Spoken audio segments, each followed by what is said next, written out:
Welcome to my channel. Hi, ಎಲ್ಲರೂ ಹೇಗಿದ್ದೀರಾ? ಎಲ್ಲರೂ ಚೆನ್ನಾಗಿದ್ದೀರಾ ಅಂದ್ಕೊಂಡಿದ್ದೀನಿ. ಪ್ಲೀಸ್ ಸಪೋರ್ಟ್ ಮಾಡಿ. ಮೋಡ ತುಂಬಿದ ವಾತಾವರಣ. ಸೂರ್ಯದೇವ ಅಂತೂ ಇವತ್ತು ಕಣ್ಣಿಗೆ ಕಾಣಿಸಿಲ್ಲ. ಇವತ್ತು ಹೋಟೆಲೆಲ್ಲ ಮುಗಿಸಿ ಬರೋದು ಲೇಟ್ ಆಯಿತು, ಹಂಗಾಗಿ ಮಧ್ಯಾಹ್ನದ ಅಡುಗೆ ಮಾಡ್ಕೋಬೇಕಿತ್ತು. ಸರಿ, ಇವಾಗ ಲೇಟ್ ಆಗುತ್ತೆ, ಬನ್ನಿ ಅಡುಗೆ ಮನೆಗೆ ಹೋಗೋಣ.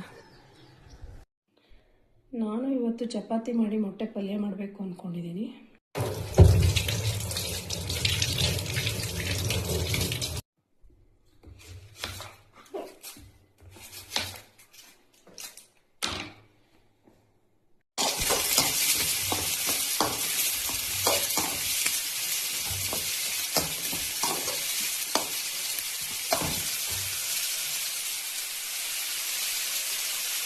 ಮೊಟ್ಟೆ ಪಲ್ಯ ಈರುಳ್ಳಿ ಫ್ರೈ ಮಾಡ್ಕೊತಾ ಇದ್ದೀನಿ.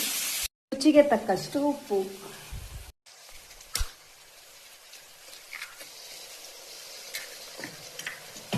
ನಾನಿಲ್ಲ 6 ಮೊಟ್ಟೆ ತಗೊಂಡಿದ್ದೀನಿ ಮೊಟ್ಟೆ ಪಲ್ಯಕ್ಕೆ. ಸ್ವಲ್ಪ ಹೊತ್ತು ಬುಟ್ಟಿ ಕದ್ರಿದ್ರೆ ಆ ಫ್ಲೇವರ್ ಹೇಗಿದೆ ಮೊಟ್ಟೆದು ಅದೇ ಥರ ಇರುತ್ತೆ.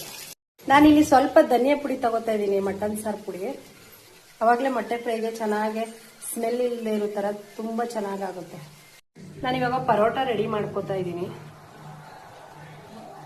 ಈ ಥರ ಚಿಕ್ಕದಾಗಿ ಚಪಾತಿ ಹರ್ಕೊಂಡು ಇದಕ್ಕೆ ಸ್ವಲ್ಪ ಎಣ್ಣೆ ಹಚ್ಕೋಬೇಕು. ಮತ್ತೆ ಈ ಥರ ಮಾಡಿಕೊಂಡು ಇದ್ರ ಮೇಲೆ ಸ್ವಲ್ಪ ಎಣ್ಣೆ ಹಾಕೋಬೇಕು. ಆಮೇಲೆ ಇದ್ರ ಮೇಲೆ ಸ್ವಲ್ಪ ಈ ಥರ ಹಿಟ್ಟನ್ನ ಹಚ್ಕೋಬೇಕು. ಈ ಥರ ಟ್ರ್ಯಾಂಗಲ್ ಥರ ಬರೋ ಥರ ಹಾಕೋಬೇಕು. ತುಂಬ ಚೆನ್ನಾಗಿರುತ್ತೆ. ಈ ಥರ ಒಂದ್ಸಲಿ ಮಾಡಿ ನೋಡಿ.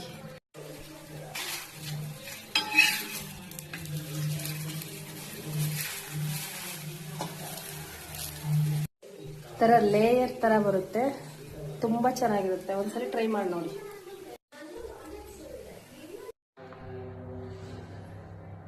ಇಲ್ಲಿ ಸ್ವಲ್ಪ ತುಪ್ಪ ಹಾಕ್ತಾ ಇದ್ದೀನಿ ನಾನು. ಸ್ವಲ್ಪ ತುಪ್ಪ ಹಾಕ್ತಾ ಇದ್ದೀನಿ. ಜೊತೆಗೆ ಮೊಟ್ಟೆ ಪಲ್ಯ, ಪರೋಟ ಮತ್ತೆ ಮೊಟ್ಟೆ ಪಲ್ಯ ರೆಡಿ.